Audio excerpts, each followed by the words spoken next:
ہر آدمی کو اللہ کے راستے میں نکالنے کے لیے نقد جماعتیں چلے کی نکالنے کے لیے پورے دین پر ان کو قائم، پورے دین پر چلنے والے بن جائیں تاکہ اللہ کی پوری مدد ساتھ ہو، یہ نیت ہم کر لیں۔ اور پھر جماعت جلدی روانہ ہو، جماعت جلدی کرے، دیر نہ کرے۔ دیکھو 12 بجے دعا ہو جاتی ہے انشاءاللہ، 12 بجے دعا ہو گئی اور ظہر کی نماز یہاں ہوتی ہے 2:30 بجے، تو اب ظہر کے بعد جائیں گے تو بہت دیر ہو جائے گی، اس لیے پہلے چلے جائیں گے۔ ظہر ہم لاہور جا کر پڑھیں گے انشاءاللہ، اور یا پھر ادھر جانا ہے تو آگے جا کر پڑھیں گے۔ اور یہ بھی ہو سکتا ہے کہ آج کل 12 بجے ظہر کا وقت داخل ہو جاتا ہے، تو ہم جب ہدایات سے فارغ ہوں تو اس وقت پھر ہم یہیں پر مسجد سے باہر اپنی نماز اپنی جماعت کرا لیں اور ظہر کی نماز پڑھ کے چلے جائیں۔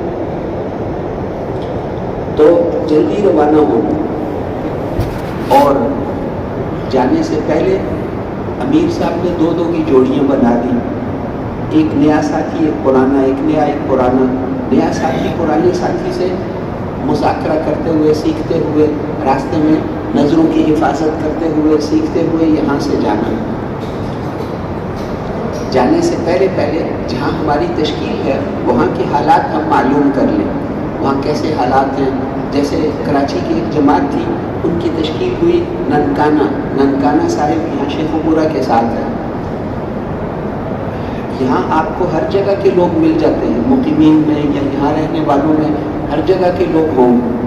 اب انہوں نے جب پوچھا کہ یہاں ہماری تشکیل ہوئی ہے تو وہاں والے ساتھیوں نے ان کو بتایا کہ جن بستیوں میں آپ کی تشکیل ہوئی ہے کسی بستی میں مسجد میں داخل ہونے کی اجازت نہیں ملے گی، باہر رہ کر کام کرنا پڑے گا۔ کہ بہت اچھا، اب کیا کریں؟ باہر سے انہوں نے ایک پلاسٹک کا وہ جو ٹاٹ ہوتا ہے بڑا ٹاٹ وہ خرید لیے کہ باہر سامان رکھنے کے لیے کوئی چیز تو ہو نیچے۔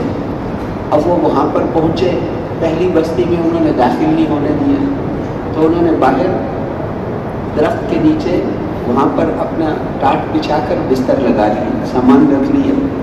امیر صاحب کے کہنے سے خدمت والوں نے چائے بنا لی، جاتے ہی چائے بن گئی۔ اب ہر گزرنے والے کو کہتے تھے ہمارے ساتھ چائے پیے، چائے بھی پلاتے تھے، دعوت بھی دیتے تھے۔ ہر گزرنے والے کو خود بھی دعوت دیتے تھے، پھر اس کو کہتے تھے بھائی ایک ساتھی سے ہمیں ملا دو، اپنے کسی دوست سے، بھائی سے، چچا زاد سے، کسی رشتہ دار سے، کسی ایک انسان سے ملا دو۔ ہر گزرنے والے سے خود بھی پوری بات کرتے اور اس کو ساتھ لے کر ایک اور آدمی سے بھی بات کر لیتے، پوری بستی سے ملاقاتیں ہو گئی۔ کئی جگہ مسجد بھی کھل گئی، مسجد کا دروازہ بھی اللہ نے کھول دیا۔ تو اس طرح جانے سے پہلے ہم وہاں کے حالات معلوم کر لیں، جہاں ہماری تشکیل ہوئی ہے وہاں کے حالات کیا ہیں، اپنے سارے ساتھیوں کو بھی بتا دیں۔ ایسا نہ ہو راستے میں کوئی ساتھی وضو خانے میں پیچھے رہ گیا، اب اس کو پتہ ہی نہیں کہاں جانا، جماعت میں کہاں جانا تھا پتہ ہی نہیں، وہ ویسے ہی آدمی جماعت کے ساتھ چل رہا۔ تو ہر ایک ساتھی کو پورا پتہ ہو، جماعت کے ساتھی جو ہیں ان سب کو اپنے حالات بتا دیں۔ اور پھر اس کے بعد یہاں سے جب ہم چلیں تو نظروں کی حفاظت کرتے ہوئے، ہمارا جو اللہ سے تعلق ہے اس کو سب سے زیادہ نقصان دینے والی چیز نظر کا غلط استعمال ہے۔ قُلْ لِلْمُؤْمِنِينَ يَغُضُّوا مِنْ أَبْصَارِهِمْ، ایمان والوں کو فرما دیجئے کہ اپنی نظروں کو جھکا کر رکھا کریں۔ نظر کو جھکائیں گے تو اللہ ایمان کی حلاوت نصیب فرمائیں گے، اس لیے نظروں کی حفاظت۔ حضور صلی اللہ علیہ وسلم کی اکثر نظر نیچے رہتی تھی، چلتے ہوئے تو نظروں کی حفاظت کرتے ہوئے جانا۔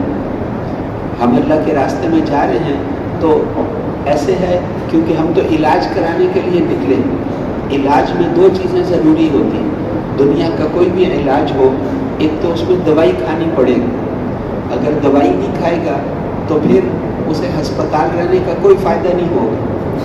دوائی بھی کھائے اور دوسرا کام پرہیز بھی کرے۔ اگر دوائی کھاتا ہے لیکن پرہیز نہیں کرتا تو دوائیاں بھی اس کو فائدہ نہیں دیتی۔ تو یہاں کی دوائی ہم ایمان کی حقیقت سیکھنے کے لیے صحیح یقین سیکھنے کے لیے آئے ہیں، 6 نمبر اپنے اندر پیدا کرنے کے لیے آئے ہیں، اخلاق کی حقیقت سیکھنے کے لیے آئے ہیں، غلط یقین کو نکالنے کے لیے تو علاج ہے. تو ہمارے لیے یہاں کی دوائی کیا ہے؟ اجتماعی اعمال، انفرادی اعمال، اجتماعی اور انفرادی اعمال کو اہتمام سے کرنا. اور پرہیز کیا ہے؟ موبائل سے بچنا، ان چیزوں سے بچنا، غیبت سے بچنا، وقت کو ضائع کرنے سے بچنا، یہ پرہیز ہے.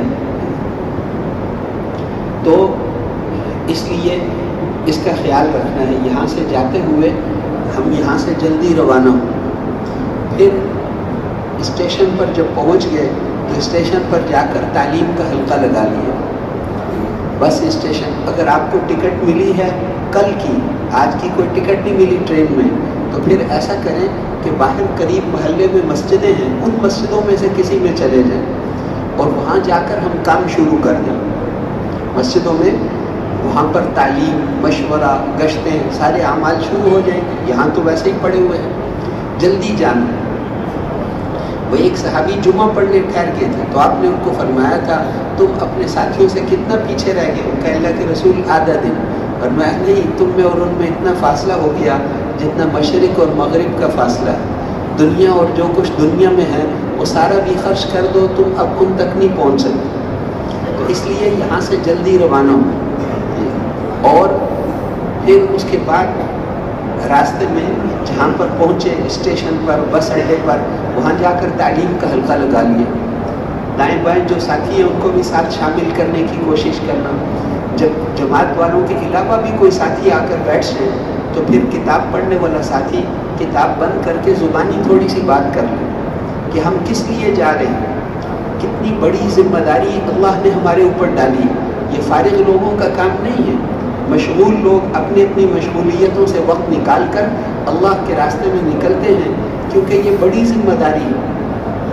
بیوی بچوں کی ذمہ داری، کاروبار کی ذمہ داری، تجارت کی، ملازمت کی، وہ بہت چھوٹی ذمہ داریاں ہیں اور یہ بڑی ذمہ داری ہے. اگر بڑی ذمہ داری میں لگ کر چھوٹی رہ جائے تو وہ کمی تو پوری ہو سکتی ہے، لیکن چھوٹی میں لگ کر بڑی ذمہ داری کو چھوڑ دیا تو وہ کمی کبھی پوری نہیں ہو سکتی. صحابہ بڑی ذمہ داری میں لگے، چھوٹی ذمہ داریاں رہ گئیں. تو فرماتے تھے ایک ایک دن میں اللہ نے ہمیں اتنا مال غنیمت دیا کہ ہم ساری زندگی بھی تجارت کرتے تو ہمیں اتنا نہ ملتا. اللہ نے وہ چھوٹی کی کمی بھی پوری کر دی. اس لیے ہم یہاں سے بڑے کام کے لیے بڑی ذمہ داری ان کو سمجھانا ساتھیوں. پھر اس کے بعد ہر ٹرین میں سفر کرنا ہو تو ہر ساتھی کے پاس اپنا ٹکٹ ہو. بس میں ہے تو پھر تو ایک ہی ساتھی کے پاس ٹکٹ ہو، کوئی بات نہیں. لیکن ٹرین کے اندر بعض دفعہ اگلے ڈبے میں جانا ہے دعوت دینے کے لیے، اب وہاں پر گئے ٹکٹ چیک کرنے والا آ گیا تو پھر وہ تو نہیں مانے گا کہ میرا ٹکٹ امیر صاحب کے پاس ہے. ہر آدمی کے پاس اپنا ٹکٹ ہونا چاہیے. ہر آدمی اپنا ٹکٹ پاس رکھے. ٹھنڈا پانی اپنے ساتھ رکھنا. حدیث شریف میں آتا ہے کہ پانی پلانے سے بڑا صدقہ دنیا میں کوئی نہیں ہے. سب سے بڑا صدقہ پیاسے کو پانی پلانا. تو کھانے پینے کی چیزیں سفر میں لوگوں کو دینا لینا اچھا نہیں ہوتا، اس کو اچھا نہیں سمجھتے. تو پانی تو پلا سکتے ہیں، گرمی کا موسم ہے، ٹھنڈا پانی پلائیں گے. اس کی کتنی حدیثوں میں فضائل آئے ہیں ٹھنڈا پانی پلانے. مسافر ہے، تھکے ہوئے ہیں، ان کو پانی پلائیں. اور ہم 3-4 ساتھی لمبی سیٹ پر بیٹھے ہوئے ہیں، ایک آدمی کھڑا ہوا ہے تو ہم ساتھ ساتھ ہو کر اس کو بھی اپنے ساتھ بٹھائیں. اکرام مسلم. پھر اگر ساتھ بٹھانے کی جگہ نہیں ہے، جگہ تنگ ہے، تو ایک ساتھی ہمارا اس کو کہے کہ بھائی آپ بہت دیر سے کھڑے ہو، تھوڑی دیر ہم نے سیٹ بک کروائی ہے لیکن کوئی بات نہیں، ہم سب بھائی ہیں، آپ کھڑے ہو ہم بیٹھے ہیں، اچھی بات نہیں ہے، تھوڑی دیر آپ بیٹھ جاؤ. باری باری کچھ دیر آپ بیٹھنا، کچھ دیر میں بیٹھوں گا. اس طرح سفر، دنیا تو سارا سفر ہی ہے نا. اصل تو ہماری منزل آخرت ہے. وَإِنَّ الْآخِرَةَ هِيَ دَارُ الْقَرَارِ. بس اب دعوت شروع ہو گئی. اب وہ ہماری بات بھی سنے گا تو اکرام کرنا، ان کی جو ہے وہ خدمت کرنا، اکرام پانی پلانا، میٹھے بول بولنا، نرمی کی بات کرنا. اور راستے میں دعوت دیتے ہوئے جانا. دعوت، ہاں، دعوت دینے سے اللہ کی عظمت اور بڑائی کو بیان کرنا. آج لوگ جو ہیں ایک تھانے دار کی طاقت کو تو جانتے ہیں، پر ایک کرنل اور ایک جنرل منی کے قطرے سے بنے ہوئے ان ناپاک انسانوں کی طاقت کو تو جانتے ہیں، اس حقیقی قدرت اور طاقت والے اللہ کی طاقت کو نہیں جانتے. وہ کتنی عظمتوں کے مالک ہیں. یہ ساری کائنات اس کے امر سے کھڑی ہے. ان اللہ یمسک السماوات والارض ان تزولا، یہ آسمان اور زمین اس کے حکم سے کھڑے. ایک کپڑے کی چھت، اجتماع میں کپڑے کی چھت ڈالتے ہیں تو کپڑے کی چھت ہم ہزاروں لاکھوں بانس نیچے کھڑے کرنے پڑتے ہیں، تاریں لگانی پڑتی. کپڑا بھی بغیر ستونوں کے کوئی نہیں کھڑا کر سکتا. اور یہ آسمان، اس ایک ایک آسمان کی موٹائی اتنی ہے جتنا زمین سے آسمان کا فاصلہ ہے، 500 سال کا فاصلہ. یاقوت کے کن کن چیزوں کے بنے ہوئے یہ آسمان، ایک ایک آسمان اور بغیر ستونوں کے کھڑے. اتنے بڑے آسمان بنائے، اتنی بڑی زمین بنائی، پوری کائنات کے ہر مخلوق کو اللہ روزی پہنچا رہے ہیں، ساروں کو ہوا پہنچا رہے ہیں، ساروں کو ساری ضرورتیں ان کی پوری کر رہے ہیں. اور ساری دنیا کے ڈاکٹر اور ساری دنیا کے انسان ایک مرنے والے کو زندہ نہیں کر سکتے، اور اللہ جل شانہ کھرب ہا کھرب مردوں کو زندہ کریں. قل ان الاولین والآخرین لمجموعون الی میقات یوم معلوم. تمہارے پہلے اور تمہارے پچھلے یہ سارے میدان محشر میں جمع ہوں گے. جس بچے کو ماں نے جنا تھا، چاہے دنیا میں اس کی لاش ہی نہ ملی ہو، ایٹم بم جہاں پھینکا تھا لوگوں کے جسم پگھل گئے، ان کی ہڈیاں بھی نہیں ملی، ان کو بھی اللہ زندہ کریں. قل ان الاولین والآخرین لمجموعون الی میقات یوم معلوم. سب کو جمع کریں. کتنی دیر لگے گی؟ وما امرنا الا واحدۃ کلمح بالبصر. آنکھ بند کر کے کھولنے میں دیر لگتی ہے، ہمارا حکم پورا ہونے میں اتنی دیر بھی نہیں لگے گی. اس لیے سب کو اللہ زندہ کریں. اللہ کے سامنے کھڑے ہونا ہے. یوم ہم بارزون، اس دن سب اللہ کے سامنے ہوں گے، کوئی بھی چھپا ہوا نہیں ہو. اب اس ستون کے پیچھے چھپے ہوئے، قیامت کے دن کھرب ہا کھرب انسانوں میں سے کوئی بھی چھپا ہوا نہیں ہو. اس دن سب سیدھے چلیں گے. تم دنیا میں ٹیڑھے چلتے تھے، آج کوئی ٹیڑھا نہیں چل سکتا. وعنت الوجوہ للحی القیوم. اس دن سارے چہرے اس حی اور قیوم کے سامنے جھکے ہوئے ہوں گے. ساری دنیا کو جمع کریں اور ساری دنیا کو اللہ جمع کر کے فرمائیں گے جمعناکم والاولین. آدم علیہ السلام سے لے کر آخری انسان تک سب انسان جن سب جمع ہو گئے. پہلی بات ان سے کیا کہیں گے؟ تم سب مل کر میرے ساتھ کچھ کرنا چاہتے ہو کر لو. فَإِن كَانَ لَكُمْ كَيْدٌ فَكِيدُونِي. ہل بھی نہیں سکتے. فرشتے بھی پناہ مانگیں گے اللہ معافی، اللہ معافی. انبیاء بھی کہیں گے اللہ معافی، اللہ معافی. تم سارے مل کر کیا کر سکتے؟ پھر ساری دنیا کا حساب کتاب لیں. وہ قدرت والے اللہ جو موسم بدلتے ہیں، دن رات لاتے ہیں. یہ رات خود نہیں آتی، یہ دن خود نہیں آتا. یولج اللیل فی النہار ویولج النہار فی اللیل. دن کو رات میں داخل کرتے ہیں، رات کو دن میں داخل کرتے ہیں. مردے سے زندے کو نکالتے ہیں، زندے سے مردے کو نکالتے ہیں. آسمان سورج چاند سے، سورج اور چاند دونوں چل رہے ہیں. وَالشَّمْسُ تَجْرِي لِمُسْتَقَرٍّ لَهَا. 6 لاکھ میل فی گھنٹہ کی رفتار سے چل رہا ہے. اس زمین سے 13 لاکھ گنا بڑا سورج، لیکن یہ دونوں آپس میں ٹکرا نہیں سکتے. لَلشَّمْسُ يَنبَغِي لَهَا أَن تُدْرِكَ الْقَمَرَ. قیامت تک کبھی یہ سورج اور چاند ٹکرا نہیں سکتے. ذَلِكَ تَقْدِيرُ الْعَزِيزِ الْعَلِيمِ. یہ اس قدرت والی ذات کی کاریگریاں. دیکھو کتنے چہرے اللہ نے بنائے، 1 فٹ کا بھی نہیں ہے. ہر ایک کی 2 آنکھیں، ہر ایک کے 2 کان، ہر ایک کا منہ، ہر ایک کے ناک. پھر بھی کسی کی شکل دوسرے سے نہیں ملتی. اتنی شکلیں اللہ نے بنائی. یہ شکل تو چہرہ تو بہت بڑا ہے. یہ انگوٹھا ہے نا، انگوٹھا، یہ انگوٹھا پوری دنیا میں کسی کی انگوٹھے کی لکیریں دوسرے کے ساتھ نہیں ملتی. ولا قادرین علی ان نسوی بنانا. قیامت کے دن ہم اسی جسم کو اٹھائیں گے، اسی جسم کو اٹھائیں گے، انگوٹھے کی انگلیوں کی لکیریں بھی تبدیل نہیں ہوں گی. امریکہ کے بڑے سائنسدان یہ آیت سن کر مسلمان ہو گئے، کیونکہ ساری دنیا کے سائنسدان بھی یہ لکیریں دوبارہ نہیں بنا سکتے، وہ تو قدرت والی ذات ہے، اس لیے کسی کی دوسرے کے ساتھ نہیں ملتی. اس لیے آج کل دستخط کے ساتھ انگوٹھا بھی لگواتے ہیں. اور پھر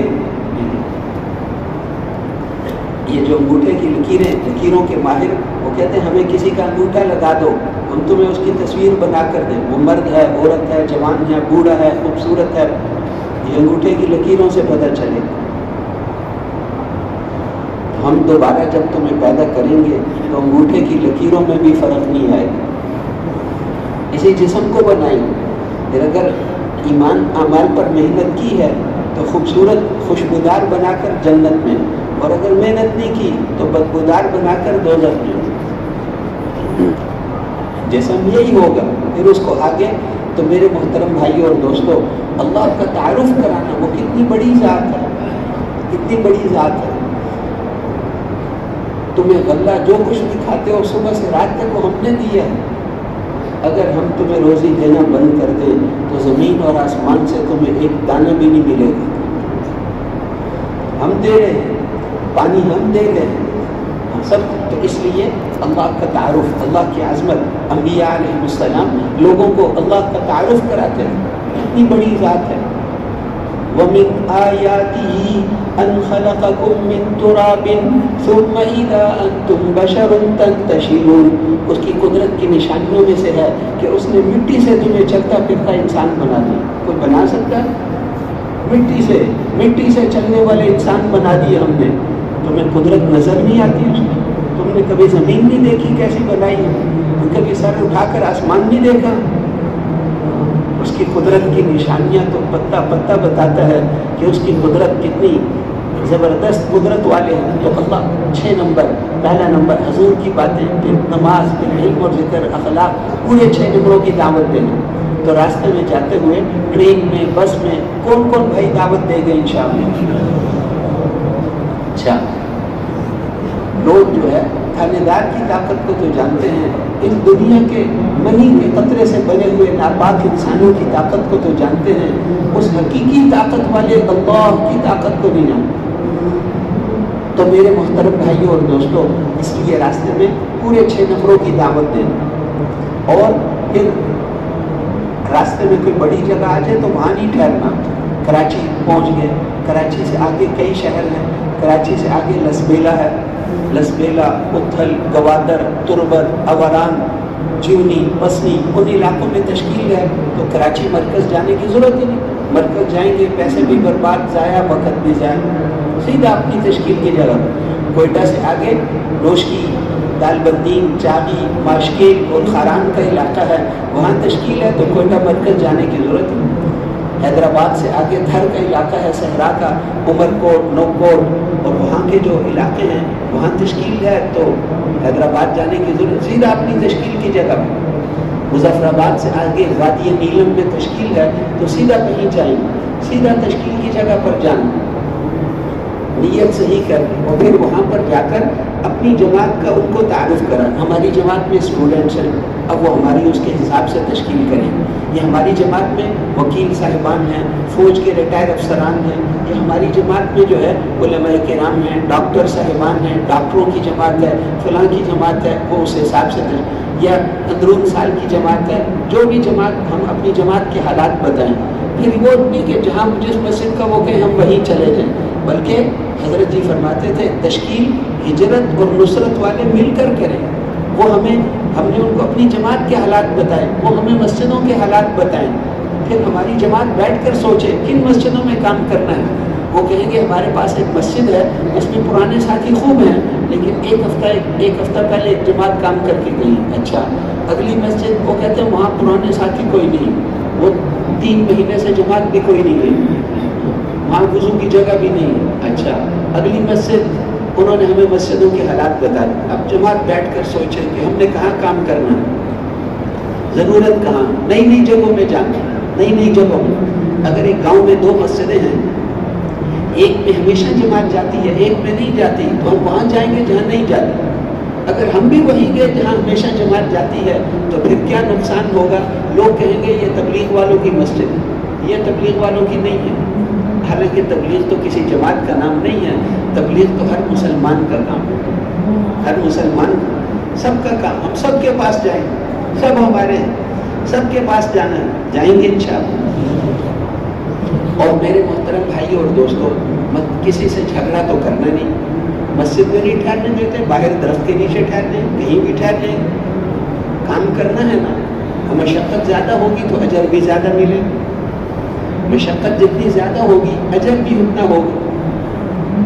بس پھر اسی طرح یہاں سے ہم جب جائیں اور وہاں پر بستی، جس بستی میں ہماری تشکیل ہے، بستی جب قریب آ جائے تو وہاں رک کر ایک مذاکرہ کرنا ہو، یہ بہت ضروری مذاکرہ، نیت صحیح کرنا۔ ہم کس نیت سے اس بستی میں داخل ہو رہے ہیں؟ جس نیت سے داخل ہوں گے اس نیت کے اثرات پڑتے ہیں، نیت کے اثرات پڑتے ہیں۔ حضور صلی اللہ علیہ وسلم جب مدینہ میں داخل ہوئے تھے تو آپ کا جو استقبال ہوا تھا، ایسا پوری دنیا میں کسی کا کبھی استقبال نہیں ہوا۔ اس وقت طلع البدر علينا من ثنيات الوداع وجب الشكر علينا ما دعا لله داعي۔ چودھری کا چاند پہاڑیوں سے طلوع ہوا ہے، استقبال، وہاں پہنچ رہے ہیں، کیا کرنا ہے، کہاں جانا ہے؟ مکے میں 13 سال مارے کھائیں تھے، وہاں گشتوں میں کوئی چائے نہیں پلاتا تھا، بازاروں میں جاتے تھے، بازاروں میں اوکاز، ذی المجنہ، ذی المجاز، یہ وہاں کے بازار تھے۔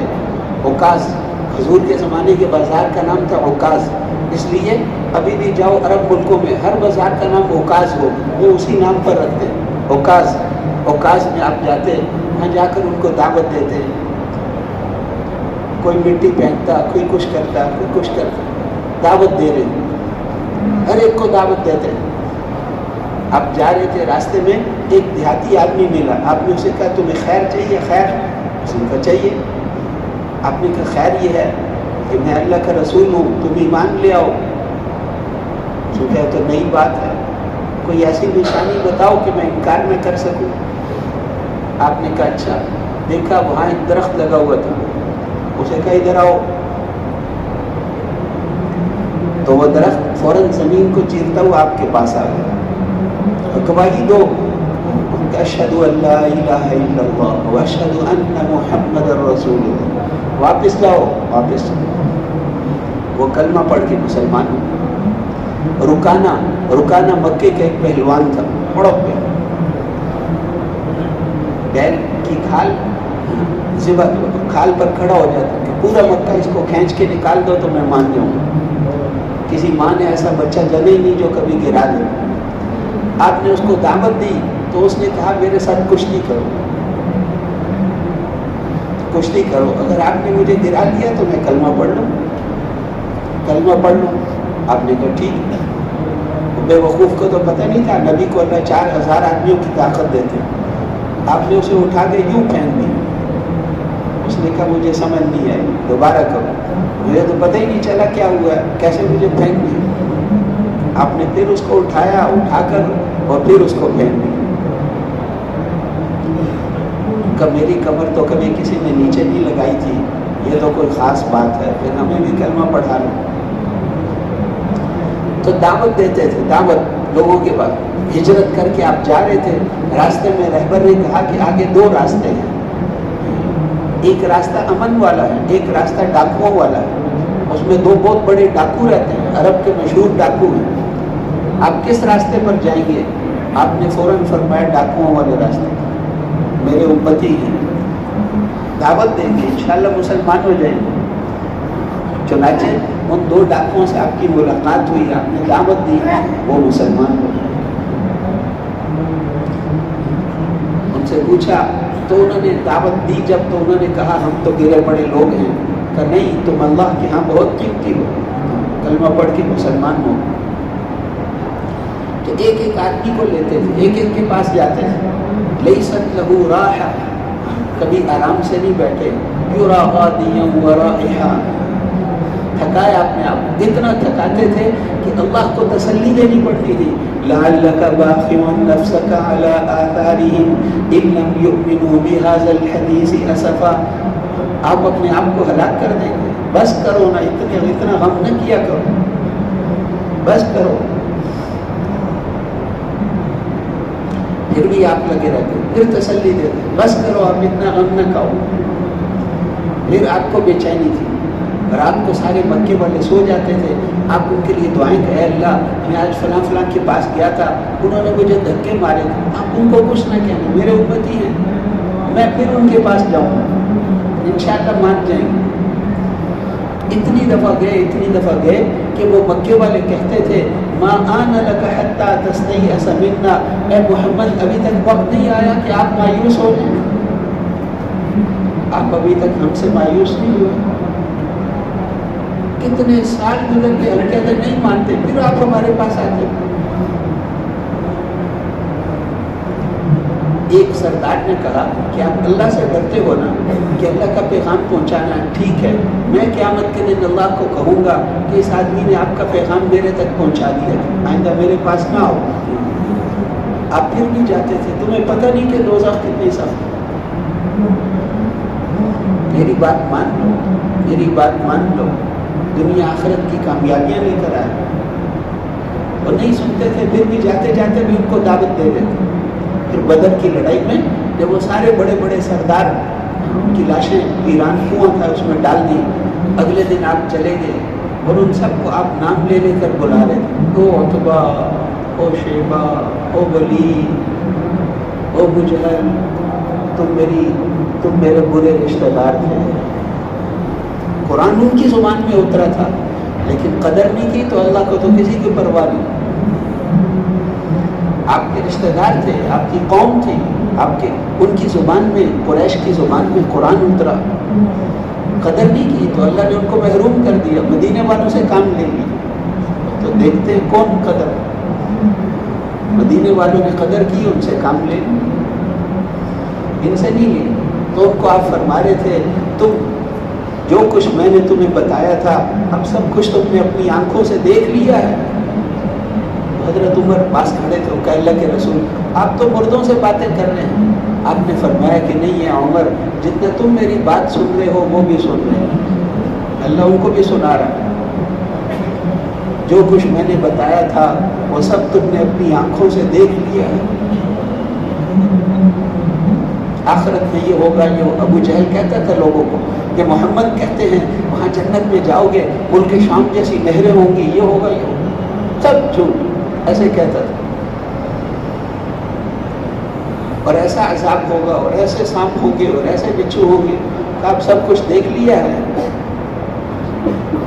تو میرے محترم بھائیوں اور دوستوں، اس لیے راستے میں دعوت دیتے ہوئے جانا، وہاں پہنچ کے بستی میں داخل ہونے سے پہلے مذاکرہ کرنا، پھر بستی میں جا کر وہاں پر کیا کیا کام کرنے ہیں. ہر بستی میں 4-5 کام ہمارے ذمہ ہیں. پہلا کام یہ ہے کہ اس بستی کے 100% بالغ افراد سے دعوت کی نسبت سے ملنا. تبلیغ کا کام بچوں کے لیے نہیں ہوتا، یہ بڑوں کے لیے، بالغ لڑکے، بالغ جوان، بڑوں کے لیے، بڑوں سے بات کرنی. اس محلے کا کوئی بالغ، اس بستی کا کوئی بالغ چھوٹے نہیں. ہمارا کام مسجد وار، محلے وار، جس محلے میں تشکیل ہے اس محلے سے باہر جانا ہی نہیں.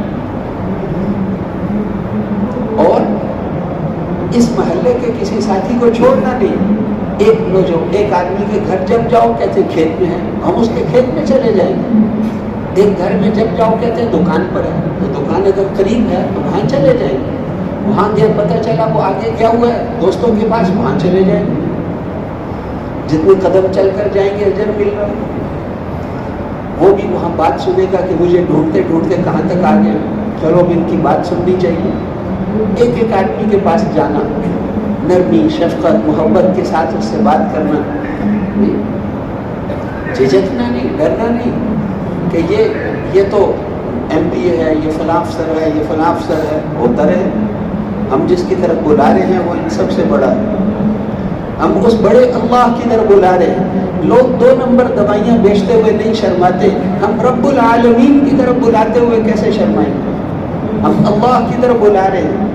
وہ بڑی قدرت والے ہیں, بڑی طاقت والے ہیں, اس کائنات کا تن تنہا بادشاہ ہے, اسی کا سکہ اس کائنات میں چلتا ہے, اسی کا حکم اس کائنات میں چلتا ہے, اس کی طرف بلا رہے ہیں, اللہ کی طرف بلا رہے ہیں. الا کل شیء ما خلق اللہ باطل, غور سے سن لو, اللہ کے علاوہ سب کچھ دھوکہ ہے. اللہ کی ذات حقیقی ذات ہے, اس کی صفات حقیقی صفات ہیں. اس کائنات میں جو کچھ ہوتا ہے اس کے چاہنے سے ہوتا ہے, چاہنے سے ہوتا ہے. حضور کے زمانے میں ایران والے روم والوں پر غالب آتے آتے آتے آتے ان کے پاس ایک شہر رہے, سب چھین لیا. مسلمانوں کا صحابہ کا دل کر رہا تھا کہ روم والے جیت لیں, وہ بھی اہل کتاب, یہ بھی اہل کتاب. مکے والے ان کو تانا دیتے تھے, وہ بھی جیت رہے ادھر ہم بھی جیتے. تو آیتیں نازل ہو گئی, یہ آج تو جیتے. الف لام میم غلبت الروم, رومی ہار گئے. اردن میں ان علاقوں میں فی ادنى الارض وهم من بعد غلبهم سيغلبون, دوبارہ غالب آنے والے ہیں, آنے والے ہیں. ایران والے ہار جائیں گے, یہ رومی جیت جائیں گے. کیوں؟ للہ الامر من قبل ومن بعد, حکم تو اللہ کا چلتا ہے. ان کے پاس فوجیں ہیں, ان کے پاس رستم ہیں, ان کے پاس بڑے بڑے جرنیل ہیں. انہوں نے ایک ڈھال ایسی بنائی تھی 6 فٹ لمبی 3 فٹ چوڑی, جو مرضی ہو. للہ الامر, حکم تو اللہ کا چلتا ہے. من قبل ومن بعد, پہلے بھی اسی کا حکم چلتا ہے, بعد میں بھی اسی کا چلتا ہے. اس دن جس دن رومی جیتیں گے اس دن ہم مسلمانوں کو بھی ایک خوشی دیں گے, بدر کی فتح تمہیں بھی مل جائے گی. پہلے سے بتا دیا. تو اس لیے اللہ کے حکم سے ہوتا ہے, اللہ کے چاہنے سے ہوتا ہے. پورے قرآن میں آپ دیکھو گے کہ اللہ کا حکم آ گیا, اتا امر اللہ, اللہ کا حکم آ گیا, بس اب یہی ہوگا. فرعون اور حامان کو ہم نے ارادہ کیا, اللہ کہتے ہیں ہم نے ان کو سزا دینے کا, تو پھر ہم نے موسیٰ علیہ السلام کو پیدا کیا اور اب ہم نے ان کمزوروں کو عزت والا بنا دیا. کہ حکم تو اللہ کا چلتا ہے.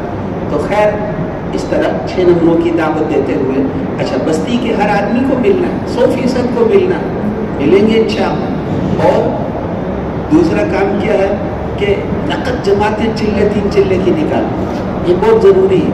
دیکھو ہم وہاں کتنے دن ٹھہریں گے, 3 دن ٹھہریں گے, 4 دن ٹھہریں گے, آخر ہم نے چلے جانا ہے. جب وہاں کے مقامی لوگ اللہ کے راستے میں نکلیں گے وہ واپس آ کر وہاں ساری زندگی کام کریں گے. کسی بھی جگہ کام شروع ہو یا کام ترقی کرے, اس کا صرف ایک ہی راستہ ہے کہ وہاں سے 3 چلے کی نقد جماعت نکال. ہمارے بزرگ فرماتے ہیں کہ سروزے کی جماعت نکال کر مطمئن نہ ہوا کرو, 3 چلے. ہم لوگوں کا رخ بدلنا چاہتے ہیں. آج ساری دنیا مال کے پیچھے بھاگ رہی, آخرت کا زبردست نقصان کر رہے ہیں. مال, دنیا, چیزیں, سامان, گاڑیاں, آخرت کا نقصان کر رہے ہیں. ان کا رخ بدلنے کی ضرورت. اللہ کو سامنے رکھ کر چلیں, برادری کو سامنے رکھ کر نہ چلیں, بیوی کو سامنے رکھ کر نہ چلیں, اپنے افسروں کو سامنے رکھ کر نہ چلیں, اللہ کو سامنے رکھ کر چلیں, آخرت کو سامنے رکھ کر چلیں, اعمال کو سامنے رکھ کر چلیں. تو رخ بدلنا ہے, اس کے لیے زور لگانا پڑتا ہے. ایک سروزے سے کام نہیں بنتا. لمبے وقت کے لیے 3 چلے کے لیے نکالیں گے, انشاءاللہ اس کا رخ بدل جائے گا. اپنے رشتہ داروں کو, بھائیوں کو لگائے گا, رشتہ داروں کو لگائے گا, اپنے بچوں کو لگائے گا, یعنی بچوں کو صحیح جگہ پڑھائے گا اور سارا کچھ دیکھے گا, بیوی کو وقت لگوائے گا. اس کا رخ بدل گیا ہے, رخ بدلنے کی ضرورت ہے. تو رخ تو سروزے سے نہیں, 3 چلے سے. اس لیے جہاں بھی جائیں 3 چلے کی نقد جماعت نکالنی, زور لگا. دیکھو نا اس گرمی کے موسم میں اتنا خرچہ کر کے آپ اللہ کے راستے میں جا رہے ہو, تو اس قربانی کی کوئی قیمت وصول ہونی چاہیے. اللہ تو دیکھ رہے ہیں کتنوں کو لگا رہے ہو, کتنوں کو نکال. نکالنے کے لیے تھوڑا زور لگانا پڑتا ہے. جتنا زور لگائیں گے اتنا اللہ کے قریب ہو جاؤ گے, جتنا زور لگاؤ گے اللہ کے محبوب بن جاؤ. مولانا الیاس صاحب نے فرمایا تھا نا جاتے ہوئے, لوگ تو آدمی چھوڑ کر جاتے ہیں, میں ملکوں کے ملک چھوڑ کر جا رہا ہوں. مولانا یوسف صاحب فوت ہوئے تو ان کی والدہ نے کہا بیٹا بہت زیادہ تھکا, لوگوں کو بھی تھکایا, اب آرام کر. اتنا کام کرو کہ وہ کہیں یہاں محنت کی جگہ ہے, پیدا اس کے لیے ہوئے ہیں, یہاں کام کر لیں, آرام کریں گے قبر میں, ناشتہ کریں گے روزے کوثر پہ, اور دوپہر کا کھانا اللہ کا وعدہ ہے جا کے کھائیں گے جنت میں, اور رات وہاں آتی نہیں. یہاں آرام کے لیے پیدا نہیں کیا, یہاں تو کام کے لیے پیدا کیا. زور لگانا, کوشش کرنا, ہمت کرنا, نقد جماعت نکالنا, ہر جگہ سے نقد جماعت نکالنا, چلے 3 چلے کی, سال باقی تو پتہ نہیں کب نکلے گی, اس کو بھی چھوڑو. سروزے سے پھر بازار والے اسی ماحول میں جا کر سروزے کے بعد وہ چند دن بعد پھر پہلے جیسا ہو جائے. تو کوشش کرنا کہ ہر جگہ سے چلے 3 چلے کی جماعت. فکر کی بات, لاہور کا ایک علاقہ, وہاں کے لوگ کہتے تھے وہ بہت بنجر جگہ, وہاں سے کوئی نہیں نکلتا. حاجی صاحب نے ایک دفعہ ترغیب دی ساتھیوں کو, کون نکالے گا. کراچی کی ایک جماعت تھی, انہوں نے کہا ہم نکالیں. وہ گئے وہاں پر, کھلایا پلایا, محنت کی, کوشش کی, اللہ سے مانگا. 50 آدمی چلے 3 چلے کے وہیں سے لے کر آ گئے. فکر کی بات ہے, فکر کی بات. تو اس لیے فکر کرنا, کوشش کرنا. ہماری فکر اور بے چینی پر فیصلہ. ہدایت تو اللہ دیتے ہیں, ہم تو اپنے بیٹے کو بھی نہیں دے سکتے, ہدایت تو اللہ دیتے ہیں, لیکن ہماری کڑن اور بے چینی پر فیصلہ فرماتے ہیں. اس لیے کوشش کرنا. اور میرے محترم بھائیوں اور دوستوں, دوسرا کام کیا ہے, نقد جماعت نکل گئی, پھر 5 اعمال ہمارے سامنے شروع ہو گئے. بس ہر گاؤں میں, ہر بستی میں, ہر محلے میں 5 اعمال شروع ہو گئے. اور پھر ہر بستی کے اندر, ہر بستی میں کیا کیا کام کرنے ہیں. ایک تو 100% بالغ افراد سے ملاقات کرنی ہے, دوسرے نقد جماعت چلے 3 چلے کی نکالنی ہے, اور تیسرے وہاں پر جو ہے 5 اعمال شروع کرانے ہیں. کیا کہتے ہیں ہماری مسجد میں 5 اعمال ہو رہے ہیں. کیا مطلب ہوتا ہے کہ 20 ساتھی 3 چلے والے ہیں اور گشت میں 5 ساتھی جڑتے ہیں. نہیں, حضرات فرماتے ہیں یہ مسجد کے 5 اعمال نہیں, ہر ساتھی کے 5 اعمال ہیں. جیسے ہم یہ نہیں کہتے کہ ہماری مسجد میں 5 نمازیں ہوتی ہیں, نہیں, 5 نمازیں تو ہر مسلمان پر فرض ہیں. اسی طرح 5 اعمال بھی ہر ساتھی پر, ہر ساتھی 5 اعمال کرنے والا بن جائے. قرآن پاک میں اللہ تعالیٰ نے فرمایا انفروا خفافا وثقالا, ہلکے ہو یا بوجھل ہر حال میں نکلو. حضرت ابو ایوب انصاری رضی اللہ عنہ حضور صلی اللہ علیہ وسلم کے جو میزبان تھے, وہ ہر سفر میں آپ کے ساتھ, بدر, احد, خندق, صلح حدیبیہ, فتح مکہ, سب سفروں میں, تبوک, سب میں آپ کے ساتھ. پھر حضرت ابوبکر کا زمانہ آیا, ہر سفر میں ساتھ. حضرت عمر کا زمانہ آیا, 10.5 سال, ہر سفر میں ساتھ. حضرت عثمان کا زمانہ آیا, 13 سال, ہر سفر میں ساتھ. حضرت علی رضی اللہ عنہ 5 سال, ہر سفر میں. حضرت معاویہ رضی اللہ عنہ 20 سال, ہر سفر میں. بہت بوڑھے ہو گئے تھے, لوگ ان کو کہتے تھے واپس کریں, تو وہ کہتے تھے یہ آیت مجھے نہیں بیٹھنے دیتی. انفروا خفافا وثقالا, میں بوجھل تو ہو گیا, لیکن اللہ کہتے ہیں ہلکے ہو یا بوجھل نکلو. پھر مولانا یوسف صاحب رحمۃ اللہ علیہ فرماتے تھے کہ یہ قید ہر عمل کے ساتھ, اللہ نے ہر عمل کے بارے میں یہ فرمایا ہے.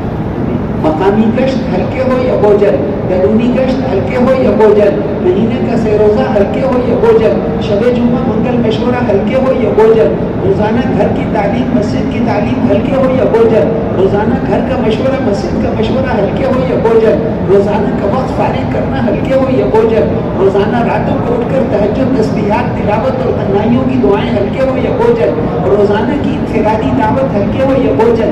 ان اعمال کو جب ہم ہر حال میں کریں گے تو ان اعمال کا نور اللہ ہمیں نصیب فرمائیں گے. پھر ان اعمال میں کامیابی اپنی آنکھوں سے ایسے نظر آئے گی جیسے آج چیزوں میں نظر آتی ہے. مقامی گشت ہلکے ہو یا بوجھل، بیرونی گشت ہلکے ہو یا بوجھل، مہینے کا سے روزہ ہلکے ہو یا بوجھل، شب جمعہ منگل مشورہ ہلکے ہو یا بوجھل، تو سارے اعمال ہر حال میں کرنے کے لیے ان کو تیار کرنا کریں گے انشاءاللہ۔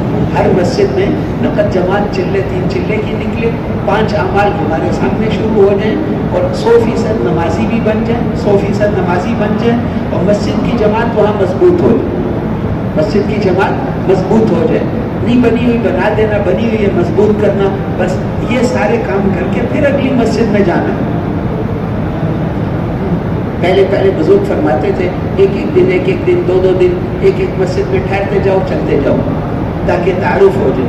اب کہتے ہیں نہیں، تعارف کے لیے نہیں، کام کے لیے بھیج رہے ہیں، تعارف تو ہو گیا، اب تو کام کے لیے بھیج رہے ہیں۔ ہر جگہ سے نقد جماعت نکلے، 5 اعمال شروع ہو جائیں، 100% نمازی بن جائیں، مسجد کی جماعت مضبوط ہو جائے، 3 دن میں ہو جائے یہ سارا کام، تو 3 دن میں آگے 3 دن بعد جانا۔ اور اگر بہت مجبوری ہو، نئی جگہ ہے، اپنے سامنے بھی ان سے 1 دن اعمال کروائے تو 4 دن بھی ٹھہر سکتے ہیں، اس سے زیادہ نہیں ٹھہرنا چاہیے۔ سستی آ جاتی ہے، پھر سست آدمی کو اللہ پسند نہیں کرتا، اس لیے اس سے زیادہ نہ ٹھہرے۔ اور میرے محترم، کم از کم 2 دن تو کم از کم ٹھہرنا ہے ہر جگہ۔ جس بستی میں ایک گھر بھی مسلمانوں کا ہو وہاں 2 دن تو کم از کم۔ کہ جی وہ تو سب نمازی تھے، ہم ان کو نمازی بنانے نہیں گئے، ہم اس کو اس محنت پر ڈالنے گئے ہیں جس محنت سے دین زندگیوں میں آتا ہے۔ حضور صلی اللہ علیہ وسلم والی وہ مبارک محنت جس محنت سے دین زندگیوں میں آتا ہے، اس محنت پر ڈالنے کے لیے گئے، صرف نمازی بنانے کے لیے اور صرف ایک کام۔ تو اس لیے میرے محترم بھائیوں، 2 دن تو کم از کم ٹھہرنا ہے، چاہے ایک آدمی بھی اس بستی میں ہو۔ اور اگر جتنا 3 دن میں کام پورا ہو تو 3 دن، جتنی ضرورت ہے اتنا ٹھہریں۔ پھر اس کے بعد ہم 20 مسجدوں میں کام کریں لیکن ادھورا کام کریں، اس سے بہتر ہے کہ 10-12 مسجدوں میں کر لیں لیکن پورا کام کریں۔ جتنی بستیاں کاغذ کے پیچھے لکھی ہوئی ہیں سب میں جانا ضروری تو نہیں ہے، اگر آپ نے آدھی بستیاں کر لیں تب بھی ٹھیک ہے، بس اتنا ہے کہ واپسی پر تشکیل والوں کو بتا دیں کہ آپ نے ہماری اتنی بستیاں لکھی تھی، آدھی ہم نے کی ہے، آدھی باقی رہ گئی، کوئی بات نہیں، تاکہ وہ وہاں کوئی اور جماعت بھیج سکے۔ جہاں وہ جماعت ایک دفعہ بھیج دیتے ہیں، نشان لگاتے ہیں، اب اگلے سال بھیجیں گے، تو جتنی بستیاں انہوں نے لکھی تھی اگر آپ نے آدھی کی ہیں تو باقی آدھی ان کو بتا دو، کوئی اور جماعت بھیج دیں۔ اور میرے محترم بھائیوں اور دوستوں، پھر یہ سارے کام ہر مسجد میں کرنے اور سارا دن جماعت کو مشغول رکھنا۔ فارغ رہنا جو ہے، فارغ رہنا گناہوں کا دروازہ کھولتا ہے، فارغ نہیں رہنا چاہیے۔ حضرت جی فرماتے تھے کام میں لگے رہیے، تھک جاؤ تو سو جاؤ لیکن فارغ نہیں رہنا، کام میں لگے رہو۔ کیسے کام میں لگے رہو؟ 24 گھنٹے کیا اعمال کرنے ہیں، اب اس کا بھی مذاکرہ کرتے ہیں۔ صبح تہجد میں ساری جماعت پوچھتے ہیں، صبح تہجد میں، رات کو جلدی سوئیں گے تو صبح جلدی اٹھیں گے۔ حضور صلی اللہ علیہ وسلم جب گھر میں ہوتے تھے تو رات جلدی سوتے تھے، عشاء کے بعد ساری آپ کی ازواج مطہرات جمع ہو جاتی ہیں، 5 منٹ بس تھوڑی دیر آپ ان سے بات کریں، جیسے تعلیم ہوتی ہے، بس سب کو پتا تھا فوراً سونا۔ رات کو عشاء کے بعد باتیں کرنے سے منع کیا تھا، اور وہ صحابہ ایسے نہیں تھے کہ باہر جا کے باتیں کرتے رہے، وہ تو عاشق تھے، جو منشا وہی کریں گے۔ جلدی سو جاؤ، پھر رات کو اٹھ کے جلدی سونا، جلدی اٹھنا، یہ حضور کا طریقہ ہے۔ دیر سے سونا، دیر سے اٹھنا، یہ غیروں کا طریقہ ہے۔ جلدی سونا چاہیے، یہ جسم سواری ہے، فرمایا یہ جسم سواری ہے، سواری کا خیال رکھو گے تو تمہیں منزل پر پہنچائے گی، اور اگر اس کا خیال نہیں رکھو گے تو راستے میں پھینک دے گی تمہیں۔ جسم تو سواری ہے، بیماریاں لگ جاتی ہیں رات کو جلدی نہ سونے سے۔ ہاں کبھی تبلیغی تقاضا ہے پھر جاگ سکتے ہیں۔ حضور صلی اللہ علیہ وسلم سبھی ہوتا تھا، کبھی رات کو حضرت ابو بکر حضرت عمر کے ساتھ آپ دیر تک مشورہ کریں، دیر تک مشورہ کریں، کوئی اہم بات پیش آ گئی ہے مشورہ کریں، یاد رہے۔ پھر حضرت عائشہ رضی اللہ عنہا فرماتی ہیں جب آپ دیر سے آتے تھے تو گھر میں آ کر ایسی آواز میں سلام کرتے تھے کہ اگر گھر والے جاگ رہے ہوں تو سن لیں اور اگر سو رہے ہوں تو ان کو پتہ نہ چلے، ایسی آواز میں سلام کرتے تھے۔ پھر آ کر دیکھتے تھے برتن میں کوئی چیز ہے تو کھا لی ورنہ وہیں سو گئے، ایسے ساتھ آ کر اٹھاتے نہیں کہ اٹھو کھانا کھلاؤ۔ پھر جب رات کو اٹھتے تھے تو حضرت عائشہ رضی اللہ عنہا نے 4 جملے بولے، چاروں میں فرمایا آہستہ آہستہ، قام رویدا وانتعل رویدا وفتح الباب رویدا وخرج رویدا، آہستہ آہستہ اٹھتے تھے، آہستہ آہستہ اپنے کپڑے سمیٹتے تھے، آہستہ آہستہ دروازہ کھولتے تھے، آہستہ آہستہ جوتے لے کر باہر جاتے تھے۔ جان قربان کرنے والی بیویاں پاس تھیں لیکن ان کو کبھی نہیں اٹھایا کہ مجھے پانی بھر کے دو، خود اپنے کام، ساری زندگی آپ اپنے کام خود کرتے تھے۔ بکری کی ٹانگ پکڑ کر ہمیں دودھ نکال کر دے دیتے، گھر کے کام کاج میں ہماری مدد کرتے تھے۔ یہ فرق تھا تمہارے سے کہ اگر اذان کی آواز شروع ہو گئی تو ایسے ہو جاتے تھے جیسے ہمیں جانتے نہیں کہ ہم کون ہیں۔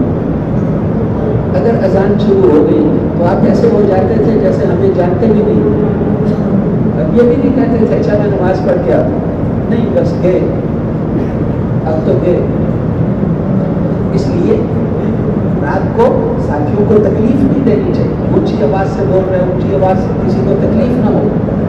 پھر اس کے بعد تو میرے محترم بھائیوں اور دوستوں، تہجد میں اٹھنا، اگرچہ گرمیوں کا موسم ہے، راتیں چھوٹی ہیں، لیکن پھر بھی اٹھنا تو چاہیے۔ کیوں؟ اس وقت کا انعام بہت زیادہ ہے۔ دن کی 5 نمازوں کی اذانیں تو مؤذن دیتے ہیں اور رات کے وقت کی آواز اللہ خود لگاتے ہیں۔ هل من مستغفر فأغفر له، هل من مسترزق فأرزقه، هل من مستشفی فأشفیه، ہے کوئی لینے والا، ہے کوئی لینے والا، هل من قضا فأعطیه قضا، ہے کوئی لینے والا۔ اخیر رات میں اوپر اعلان ہوتا ہے۔ اس لیے اس وقت جو سوتا رہا وہ تو بدقسمت آدمی ہے۔ صبح صبح اٹھ جانا تہجد میں، اور صبح صبح اٹھ کر قرآن پڑھ کے اللہ کو سنا۔ اتنی لمبی تہجد حضور صلی اللہ علیہ وسلم پڑھتے تھے کہ پاؤں سوج جاتے تھے، یہ ٹانگیں سوج جاتی تھی، کھڑے کھڑے کھڑے کھڑے کھڑے ٹانگیں سوج جاتی تھی۔ چھوٹے چھوٹے اجرے تھے۔ حضرت عائشہ فرماتی میں سامنے بعض دفعہ لیٹی ہوتی تھی، آپ جب تہجد پڑھتے نماز جب سجدے میں جانے لگتے مجھے ہاتھ لگاتے، میں ٹانگیں پیچھے کر لیں، 2 سجدے کر کے پھر آپ کھڑے ہو گئے، پھر کھڑے ہو گئے میں پھر ٹانگیں لمبی کر لیں، دوسری رکعت پتہ نہیں 2 گھنٹے کی ہوگی کتنی ہوگی، پھر جب رکوع سجدے میں جانے لگے پھر ہاتھ لگایا، پھر ٹانگیں پیچھے۔ گھر میں اور جگہ ہی نہیں نماز پڑھنے، کھڑے ہو تو ہاتھ چھت کو لگتا تھا۔ ولید بن عبد الملک کے زمانے میں اس نے حکم دیا کہ امہات المومنین کے حجرے گرا دو، مسجد نبی کھلی کرنی، امہات المومنین دنیا سے چلی گئی۔ تو اس وقت جو صحابہ باقی تھے اور تابعین اتنا روئے جتنا کبھی نہیں روئے۔ وہ کہتے تھے کہ کاش کہ یہ حجرے نہ گرائے جاتے تو آنے والی امت تو دیکھ لیتی کہ حضرت محمد صلی اللہ علیہ وسلم نے کن حجروں میں زندگی گزاری۔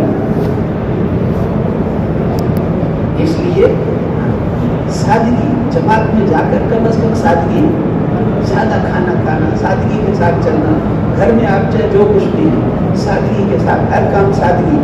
سادگی وہ پاک زندگی جو حضرت محمد صلی اللہ علیہ وسلم لے کر آئے ہیں، اس میں سادگی ہے، حیا ہے، حیا اور سادگی۔ کھانا سادہ، لباس سادہ، سواری سادہ، ہر چیز سادگی سے۔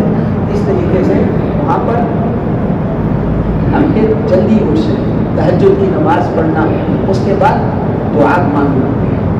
حضور صلی اللہ علیہ وسلم کے جو امت پر احسانات ہیں ان میں سے ایک بڑا احسان یہ ہے کہ آپ نے امت کو اللہ سے مانگنا سکھایا، مانگنا سکھایا۔ اللہ نے خود بھی ترغیب دی، ادعونی استجب لکم، میرے سے مانگو میں تمہاری دعاؤں کو قبول کروں گا۔ اور آپ نے فرمایا کہ لیس شیء اکرم علی اللہ من الدعاء، اللہ کے ہاں دعا سے زیادہ قیمتی چیز کوئی نہیں.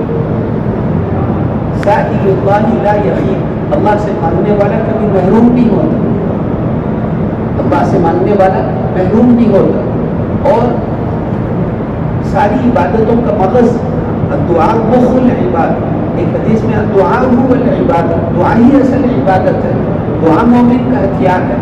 ایک حدیث میں آتا ہے، آپ نے فرمایا کہ تقدیر کو کوئی چیز نہیں بدل سکتی سوائے دعا میں. تقدیر جو اللہ نے ہمارے بارے میں لکھ دیا ہے، دعا اتنی طاقتور چیز ہے کہ اس سے تقدیر بھی بدل جائے. تو اللہ سے مانگیں گے انشاءاللہ. رات کو اللہ سے مانگنا. پھر حضور نے طریقہ بھی بتایا، حدیث میں آتا ہے جب دعا کرو تو پہلے اللہ کی تعریف کرو. جب دعا کرو تو پہلے اللہ کی تعریف کرو. اے اللہ آپ کی اتنی تعریفیں ہوں جن سے آسمان بھر گئے، جن سے زمین بھر گئے، جن سے ان کا خلا بھر گئے. اے اللہ آپ کی اتنی حضور کو بہت تعریفیں کرتے ہیں. پہلے اللہ کی تعریف کرو، پھر درود شریف پڑھو، پھر اپنے سے شروع کرو، پھر ساری انسانیت کے لیے. جب ہم ساری انسانیت کے لیے رو رو کر مانگیں گے تو ہماری دعائیں حضرت محمد صلی اللہ علیہ وسلم کی دعا کے مشابہ ہو گئی. بیچ میں جو اپنے لیے مانگی ہوگی تو فوراً قبول ہو جائے. امت کے لیے جب حضور کی دعا کے مشابہ ہو گئی تو فوراً قبول ہو گئی. تو صبح صبح اٹھ کے 4 کام ہیں، تہجد بھی پڑھنا، دعا بھی مانگنا، دعا بھی مانگنا. اور ایک دعا کیا تھی حضور کی؟ اے اللہ میرے دل میں نور پیدا فرما، میری آنکھوں میں، میرے کانوں میں، میری ہڈیوں میں، میرے پٹھوں میں، میرے خون میں، میرے گوشت میں، میری ہر چیز میں نور پیدا فرما. ہم بھی دعا مانگیں، اے اللہ ہمارے دل میں نور کا سمندر پیدا فرما. اسی طرح جتنی دعائیں آپ نے مانگی ہیں وہ مانگنی چاہیے. آپ ایسی دعائیں پسند فرماتے تھے جو جامع دعائیں. اے اللہ مجھے جتنی خیریں آپ کے خزانے میں ہیں وہ ساری مجھے دے دیں، جتنے شر آپ کے خزانے میں ان سب سے بچا لیں. دعائیں سکھا کر گئے ہر موقع کی. جیسے رات سوتے وقت کل بتائی تھی نا ایک دعا، رات سوتے وقت آپ نے فرمایا یوں پڑھو، اللہم انی اسلمت نفسی الیک ووجہت وجہی الیک وفوضت امری الیک والجأت ظہری الیک رغبتا ورہبتا لا ملجأ ولا منجأ منک الا الیک آمنت بکتابک الذی انزلت وبنبیک الذی ارسلت. پھر ایک دعا آپ نے سکھائی مصیبت زدہ کی دعا. مصیبتوں تکلیفوں میں کیا کرنا چاہیے؟ اس میں 3 دفعہ لا الہ الا اللہ آتا ہے. ہم کیوں پڑھو لا الہ الا اللہ العظیم الحلیم، لا الہ الا اللہ رب العرش العظیم، لا الہ الا اللہ رب السماوات ورب الارض ورب العرش الکریم. یہ دعا پڑھ کر گئے تھے. وہ جو بادشاہ نے جو قتل کے لیے بلایا تھا انعام دے کر واپس کیا. رات کو سفر میں اعوذ بکلمات اللہ التامات من شر ما خلق 3 دفعہ پڑھ لو، کوئی چیز تمہیں نقصان نہیں دے سکتی. پڑھیں گے انشاءاللہ دعاؤں کا اہتمام بس. اور پھر اس کے بعد بسم اللہ پڑھ کے ہر چیز بسم اللہ کر کے کرنی چاہیے. بسم اللہ سال میں 1 رات حضور نے فرمایا سال میں 1 رات ایسی آتی ہے کہ آسمان سے وبائیں اور مصیبتیں نازل ہوتی ہیں. اس لیے رات کو روزانہ اپنے برتن بسم اللہ پڑھ کر ڈھک دیا کریں. بسم اللہ پڑھ کر ڈھک دیا کریں. اور بسم اللہ پڑھ کر جو برتن ڈھکیں گے اس کو ساری دنیا کے شیطان بھی نہیں کھول سکتے. ڈھک کر برتن ڈھک کر سونا چاہیے. تو اس طرح ہر کام بسم اللہ سے. پھر اس کے بعد تو فجر سے پہلے 4 کام کر لی. تہجد کی نماز پڑھ لی، دعا کر لی، اور پھر ذکر قرآن پاک کی تلاوت. صبح صبح دیکھ کر مولانا الیاس صاحب فرماتے تھے بہت مجاہدے کیے لیکن صبح صبح قرآن پاک کو دیکھ کر پڑھنے سے جتنا نور دل میں پیدا ہوتا ہے اتنا کسی اور چیز سے نہیں. صبح صبح قرآن پاک دیکھ کر پڑھنا. 1 پارہ. صحابہ میں سے جو حافظ نہیں تھے وہ روزانہ 1 منزل پڑھ لیتے تھے، یوں آتا. اور پھر اس کے بعد قرآن پاک بھی پڑھ لی، ذکر بھی کر لی. صبح صبح ذکر، فجر سے پہلے 4 کام، تہجد، دعا، ذکر اور تلاوت. صبح صبح ذکر کرنے سے نفس اور شیطان کے خلاف قوت پیدا ہوتی ہے آدمی. ذکر سے شیطان آدمی سے ڈرتا رہتا ہے. ذکر نہ کرے تو وہ اس پر دلیر ہو جاتا ہے. بس یہ 4 کام فجر سے پہلے، فجر کی نماز جماعت کے ساتھ، تکبیر اولا، تکبیر اولا، 5 اعمال آپ کو بتایا تھا، کل عرض کیا تھا اجتماعی عمل ہیں، روزانہ 5 نمازیں تکبیر اولا کے ساتھ، چلہ تکبیر اولا کا بھی چلہ ہو، 3 چلے تکبیر اولا کے بھی، 1 تکبیر اولا دنیا و ما فیہا سے زیادہ قیمتی، اور روزانہ کا عمومی گشت، عمومی بیان، روزانہ کا تعلیم کا حلقہ، روزانہ کا مشورہ، پوری جماعت مشورہ، مقامیوں کا بھی مشورہ تو ہم اکٹھے مل کر کریں، یہ اجتماعی اعمال ہیں، اور اکٹھے کھانا، اکٹھے سونا، اکٹھے سفر کرنا، اکٹھے جانا ہے یہاں سے وہاں تک، ایسا نہیں کہ مجھے کوئی کام ہے میں کام کر کے آؤں گا، نہیں نہیں، ہم بہت بڑے کام کے لیے جا رہے ہیں، اکٹھے جانا، اکٹھے جانا، اکٹھے آنا، اور سنجیدگی سے چلنا، سنجیدہ، مذاق نہیں، ہمارے ساتھ نوجوان لڑکے ہوتے ہیں، مذاق نہیں کرنا، مذاق کا نتیجہ لڑائی ہوتی ہے، مذاق کا نتیجہ ہمیشہ لڑائی ہوتی ہے، سنجیدگی سے چلنا، سنجیدگی سے، پھر جماعت ٹھیک چلتی ہے، بے تکلفی نہیں کرنی، بے تکلفی نہیں کرنی، بس حضرت عمر فرماتے تھے جو مذاق کرتا ہو وہ کسی ذمہ داری کا اہل نہیں ہوتا، بس۔ پھر اس کے بعد اچھا انفرادی اعمال کیا ہیں؟ انفرادی اعمال میں سب سے بڑا عمل امیر کی اطاعت، امیر سے پوچھے بغیر باہر نہیں جانا، امیر سے پوچھے بغیر باہر نہیں جانا، باہر لسی ملتی ہے، گرمیاں ہیں، نہیں جائیں گے، پوچھے بغیر نہیں جائیں گے، مسجد میں ہی رہنے کی کوشش کر، مکے مدینے کے وہ بازار جس میں 100% چیزیں حضور کے زمانے میں حلال تھی، اس کو فرمایا تھا یہ شیطان کی جگہ ہے، تو یہ ہمارے بازار تو حرام سے بھرے ہوئے ہیں، جب وہ بھی شیطان کی جگہ تھی تو اس کا کتنا خطرہ ہو۔ حضرت جی فرماتے تھے ایک چکر بازار کا لگاؤ گے ایمان نیچے چلا جائے گا، کیا ضرورت، ہم نہیں جانتے، بازار نہیں جانا، بھول کر بھی نہیں جانا، گشت میں جانا پڑے تو جائیں، گشت میں تو جہاں بھی جانا ضرورت ہے، اپنے کام سے نہیں جائیں، بازار میں، بازار دشمن کا علاقہ ہے، اس میں نہیں جانا، تو اس لیے میرے محترم بھائیوں اور دوستوں، امیر کی اطاعت، سنتوں کا اہتمام، ہر کام سنت ہے۔ مولانا الیاس صاحب اتنے بیمار تھے کہ ان کو اٹھا کر لاتے تھے پہلی صف میں جماعت سے، زندگی میں کوئی نماز بغیر جماعت کی نہیں پڑھی پوری زندگی، تو بستر کی پہلی صف میں ہوتا تھا، ان کو جب اٹھا کر لاتے تھے بیمار، تو وہ مسجد کی حد جہاں داخل ہوتی ہے تو وہ بائیں پاؤں پیچھے کر، دائیں پاؤں آگے کر لیتے، لوگ کہتے تھے کچھ ہو گیا کیونکہ بیماری بہت تھی، تو وہ کہ نہیں مسجد کی حد شروع ہو رہی ہے نیچے، تو میں کوشش کر رہا ہوں میرا دائیں پاؤں پہلے اندر چلے، اٹھا کر لا رہے ہیں پھر بھی یہ فکر ہے کہ دائیں پاؤں مسجد میں پہلے جانا، سنت، وضو سنت کے مطابق، سنت کے مطابق۔ تو میرے محترم بھائیوں اور دوستوں، اس لیے اب وہاں پر جو ہے وہ ہم سنتوں کا پر عمل کریں، دائیں طرف سے شروع کرنا ہر کام کو، بس اس کے بعد پھر فجر کی نماز کے بعد مضبوط ساتھی کا بیان رکھنا، نئے ساتھی کو نہیں دینا، نئے ساتھی سے ہم 6 نمبر تعلیم میں ہی سن لیا پھر وہی کافی، آہستہ آہستہ جب بات صحیح کرے گا تو پھر اس سے بھی کرائیں گے، سب سے، ہر ساتھی سے ہر کام کرواؤ، حضور فرماتے ہیں، لیکن وہ کہتے ہیں اس کا یہ مطلب نہیں ہے کہ نئے آدمی کو بیان میں کھڑا کر، یہ مطلب نہیں ہے، آہستہ آہستہ آہستہ آہستہ آگے بڑھانا ہے، بس فجر کی ایسے ساتھی کا بیان ہو کہ اپنے ساتھی بھی فکر مند ہو کر گشتوں کے لیے تیار ہو جائے، نیند چیز بھاگ جائے، اور مقامی ساتھی بھی گشتوں کے لیے فکر مند ہو جائے۔ فجر کی نماز کے بعد، سب بیان کے بعد سب سے بہترین وقت ہے گشتوں کا، سب سے بہترین وقت، کیوں؟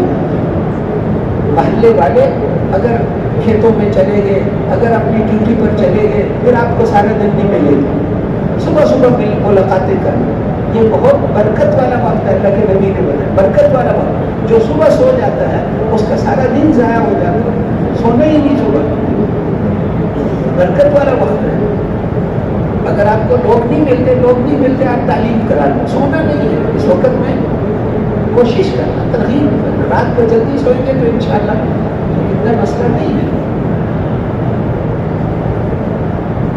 تو اس لیے فجر کی نماز کے بعد، اگر یہ بات درخواست کی ہے کہ یاد رکھیں ہم کہ فجر کی نماز کے بیان کے بعد، بیان جب ہو گیا، اب اگر مقامی ساتھی اس وقت مشورہ کرتے ہیں تو ہم بھی مشورہ کریں گے، ہم اور وہ ایک ہی اکٹھے ہیں، اور اگر وہ اس وقت مشورہ نہیں کرتے تو ہم بھی اپنا مشورہ نہ کریں، ہم بھی اپنا مشورہ 9 بجے تعلیم ہوگی اس وقت کریں گے۔ اس وقت کیا کرنا ہے؟ یہ وقت سب سے بہترین وقت گشتوں کا، بس ناشتے کا بھی انتظار نہیں کرنا، ناشتہ ناشتہ ناشتہ، کتنا وقت ضائع ہو جائے۔ حضور صلی اللہ علیہ وسلم نے ساری زندگی ناشتہ نہیں کی۔ حضرت عائشہ فرماتی تھی پہلی برائی جو امت میں پیدا ہوئی وہ زیادہ کھانا کھانے کی تھی، کھانے کا حل ہوا۔ آج سب ناراض، صبح صبح پیالیاں کھڑکا رہے ہو، صبح صبح، اس لیے صبح جس کو چائے کا شوق ہے وہ فجر سے پہلے پی لے، فجر کے بعد کشتے، بیان کے بعد اب مشورہ ہے تو مشورہ ٹھیک ہے، ورنہ کشتے قرآن مقامی ساتھی بھی، ورنہ گھر چلے جائیں گے۔ اشراق کا بھی انتظار نہ کرو، اللہ کے راستے میں دعائیں قبول ہوتی ہیں، بس وہاں پر واپس آ کے پڑھ لیں گے، تو واپس آئیں گے تو پڑھ لیں گے، بس وہاں پر گشتوں میں ساری جماعت چلے گی، دو کی جوڑی بن کر گشتیں خوب۔ صبح صبح کی جو گشتیں ہوتی ہیں وہ صرف اس لیے نہیں ہوتی کہ جی مسجد میں جماعت آئیے آپ ہماری نصرت کریں، صبح صبح کی گشتیں پوری 6 نمبروں کی دعوت دے کر بستر سے اس کا کوئی عذر ہے اس کے عذر کا حل بیان کر کے اور اس کو بستر سمیت وصول کر کے ساتھ لانا۔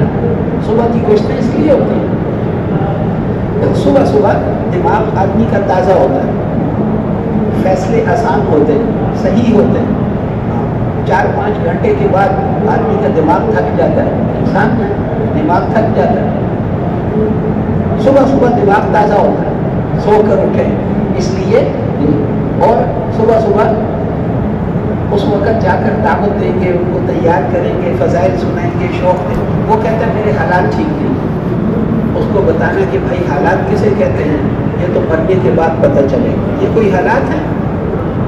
ساری دنیا کے انسانوں کے سخت حالات، خراب حالات کو جمع کرو، آخرت میں ایک آدمی خراب حالات والے کے برابر یہ نہیں ہو سکتا۔ اس لیے اس کو آخرت ایسے بتانا کہ وہ کہے گا میں نقد تیار ہوں، میں تیار ہوں، میرا نام لکھ لو۔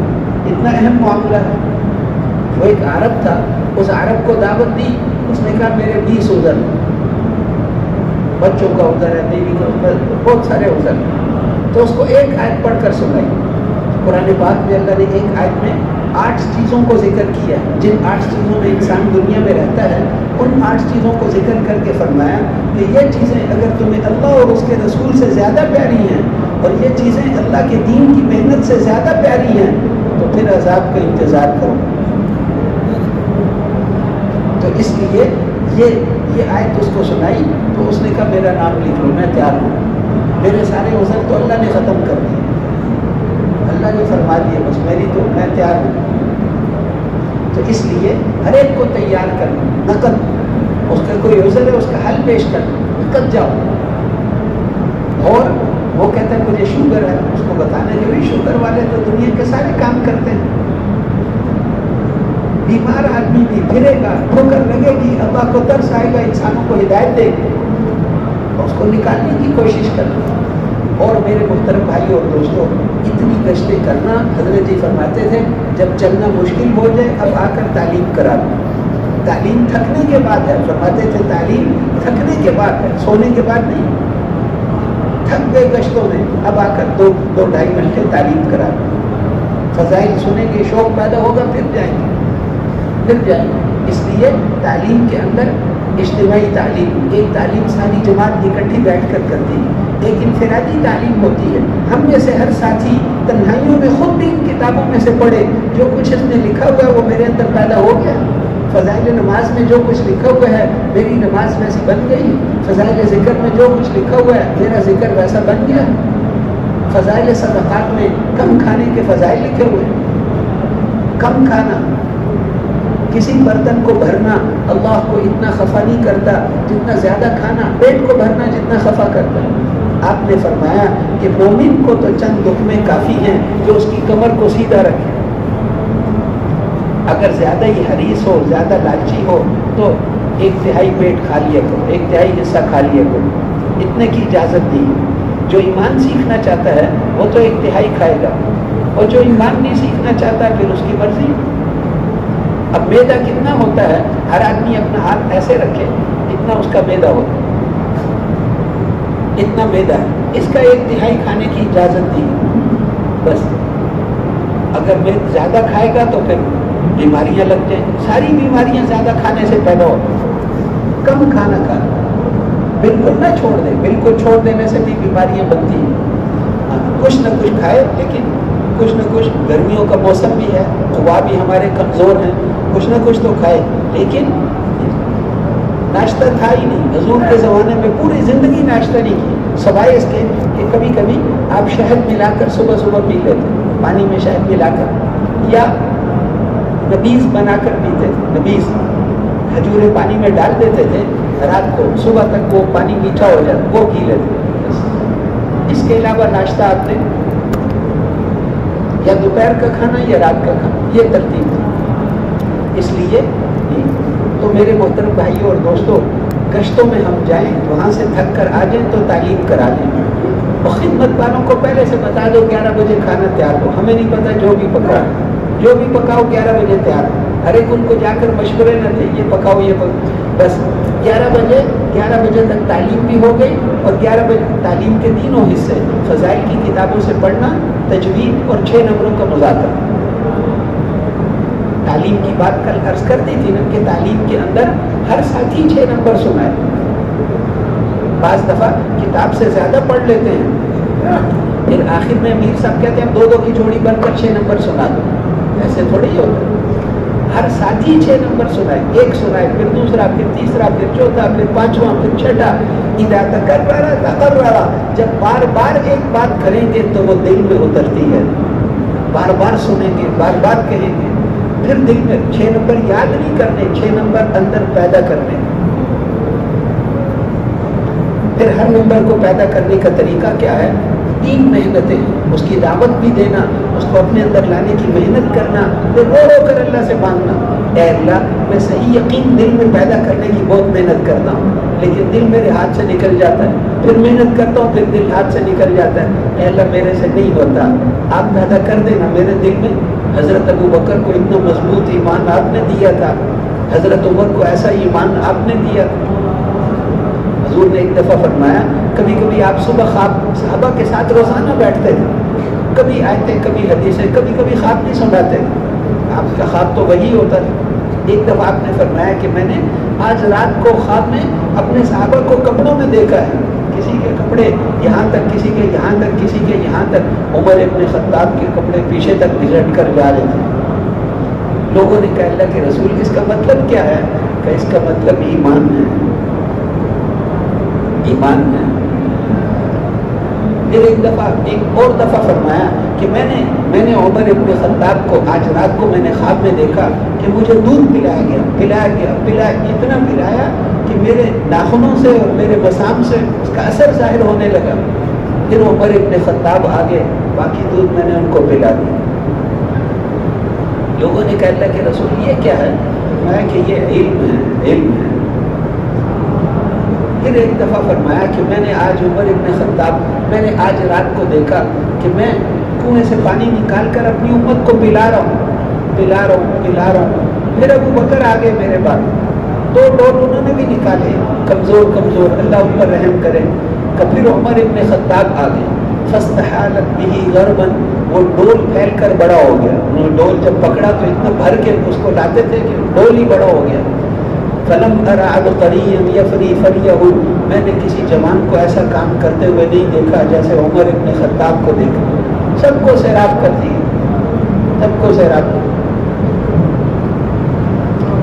محنت کی, وہ ایمان جو طیب. تو ہم اللہ سے دعا کریں, اے اللہ وہ ایمان جو آپ نے صحابہ کو دیا تھا ہمیں بھی دے دیں. اے اللہ آپ دے سکتے ہیں, اللہ ایمان دینے والے اللہ.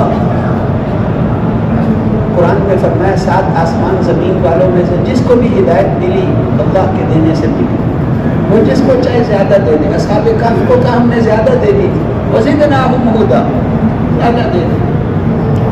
ان کے دل ایمان پر پکے کر دی تو رو کر مانگے اللہ ہمیں بھی دے دے, اللہ ہم بھی کمزور ہیں ہمیں بھی دے. تو مانگیں گے انشاءاللہ.